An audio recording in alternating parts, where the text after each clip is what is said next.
Welcome back to The Evil Within, my friends. This is chapter number 8 and it's called A Planted Seed Will Grow.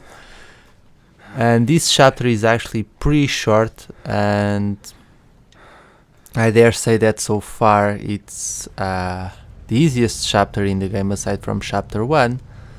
However, in order to make this chapter a little bit more challenging, there's a trophy or achievement associated with this chapter called IT Management, and in order to obtain this trophy you need to complete this chapter without using any of your weapons on your enemies.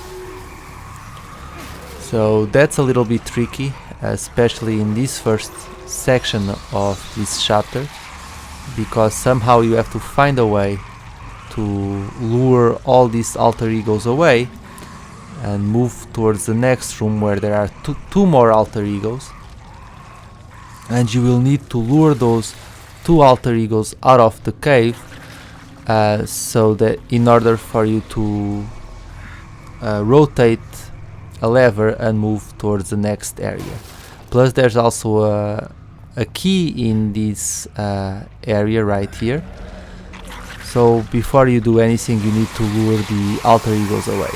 And it's a terrible time for Sebastian to run out of stamina, but thankfully we managed to escape. As you can see, the alter egos in this chapter are a lot more aggressive. They project from their chest those tentacles, and they can actually kill you with a single attack, and they can grab you from a distance. In fact, this attack reminds me a lot of the Las Plagas parasite in Resident Evil 4. Sometimes when you shot the head of the ganados, they would expose the parasite, and the parasite would behave precisely in the same way as you see here with the alter egos.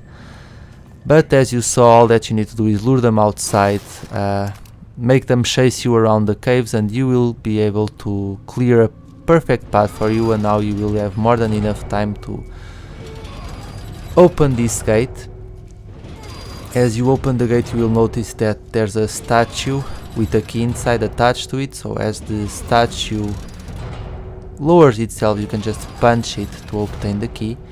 And to be completely honest with you, this is the only hard section of this chapter.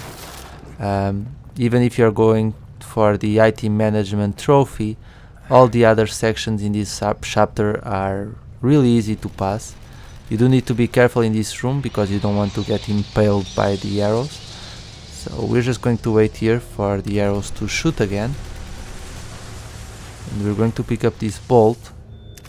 And now we're going to hide here behind this wood structure. To be fair, at the speed that those projectiles are coming at you, I would imagine that they would be able to pierce through the wood and you still get hit by them, but I guess that's not the case. So wait for them to shoot another wave and then just run towards the exit. You'll notice that I didn't break the last crate. That's because sometimes that crate has some green gel inside it, other times it doesn't. However, I found out that whenever I breaked it, the green gel fell down the cliff, so I'm not going to bother with it right now. In here we're going to find a collectible, another audio tape, so let's start by listening to it. Aberrant brainwave patterns observed in subjects number 25 and 33, and now again in 55. The one common factor is a case history of dissociative identity disorder. Previous experiments on the prefrontal cortex led to degradation of sense of self, but there were unanticipated results here. Suicidal thoughts of alternate personalities exhibited as attacks on the core personality. As self-consciousness waned, a sort of stasis was achieved. Like two creatures sewn together and forced to live as one, eternally hating the other. Delicious. Boy, Ruvik sure seems like a charming fellow, now does he? Goodness. Could you have any more of a dark and twisted mind? But as you turn around this lever, you'll notice that these mini alter egos, I hope I'm not killing babies, because that would be weird. They gross me out, though, to be not babies. The alter ego babies gross me out. I'm fine with regular babies, but yeah, these weird mini alter egos, they can damage you even though they deal very little damage. The only reason why I stepped on them is due to the fact that sometimes they can jump at you and, like I said, deal a minimum amount of damage. Obviously, since this is a no damage walkthrough, that couldn't happen, so I decided to step on them and get rid of all of them before progressing. There are some handgun bullets in that room as well, but as you approach the wall, more alter egos appear, and I really don't think it's more small alter egos appear, which isn't a problem really, but to be fair, at this point you don't really need much ammunition at all. You'll find some more mini alter egos here, and as you progress through this room there's 2 more alter egos, but you can easily avoid them. Just run past them just like I did. It's really simple, and at this point the chapter is pretty much concluded. So if you've managed to reach this part without wasting any bullets, then you'll be on your way to obtain the IT management trophy. In here we'll find the second collectible in this chapter. In this chapter there are 5 collectibles, so we got 4 more to go. There's also another key to obtain, but that's a little bit further on. So after you complete this chapter you should have 5 collectibles. You should have found 5 collectibles total and 3 keys. Apparently this guy was trying to make an escape out of this area. Something tells me that he's the guy who's impaled to the wall. I guess things didn't turn out so well for him, which is the same. I guess he will never see Sophia again.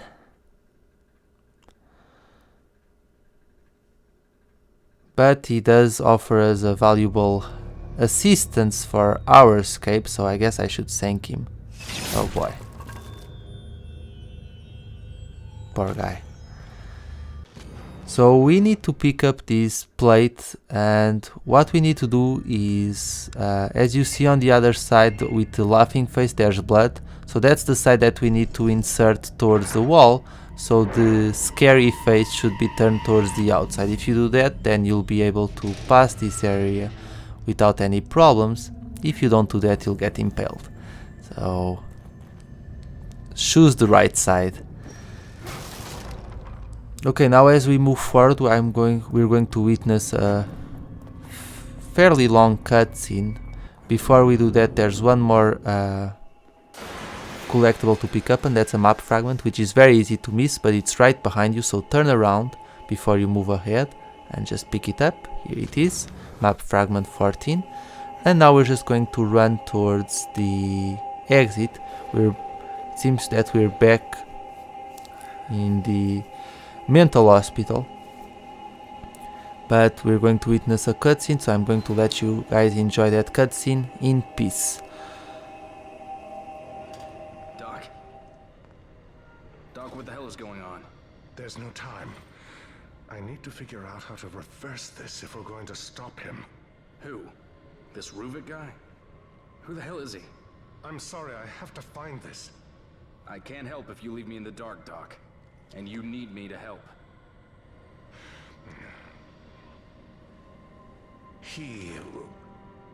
We were working on a method. How can I explain this? It's like linking brains together. Showing everything on an electrochemical level. Emotion, memory, perception, everything. Directly. It's unprecedented. The implications on psychology, on pharmaceuticals, on consciousness itself. Are you serious? It's a fucking nightmare. Well, I didn't say it was perfect. Especially not with such a unstable host. Great. So your research partner is a psychopath. And we're all inside his head. Not exactly, no. All of us are contributing on some level. But he's the only one with conscious influence. You know how he thinks. What does he want? Well, it's just a theory, but I'd say he wants us dead.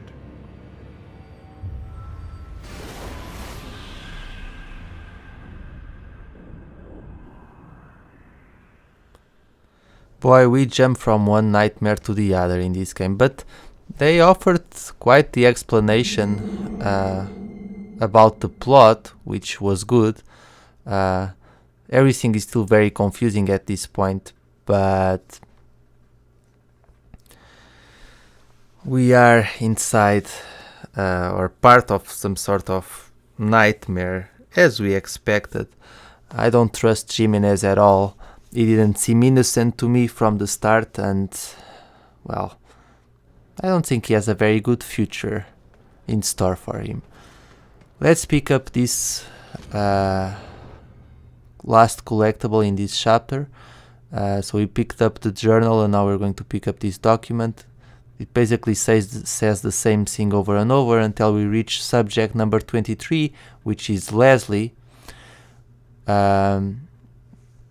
And he was the first one to survive this process. Now you'll want to pick up this bottle and break this statue right here. You need to be careful while doing this because you have one shot at doing this. Otherwise you can just restart from the autosave. You don't waste any more time. And now we can make our way out of it. Don't use a bullet, because if you do, then you won't get the item management trophy. You need to mandatorily use the bottle.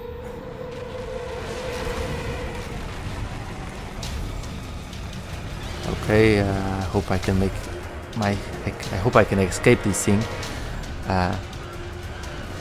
It's quite interesting how Sebastian doesn't run out of stamina in these situations. I mean, I'm not complaining, but oh well. However, this concludes chapter 8, my friends. As you saw, it's a very short chapter. Oh boy. Well, this isn't good. But yeah, now we're truly done with the end of chapter 8. As you can see, I obtained the item management trophy. It wasn't that hard to do at all. You'll most likely be able to do this on your first run without too many issues. But as always, I just want to thank all of you for watching, taking the time to comment the video, and for liking it. It really means a lot. And I'll see you all later for the next chapter. Take care.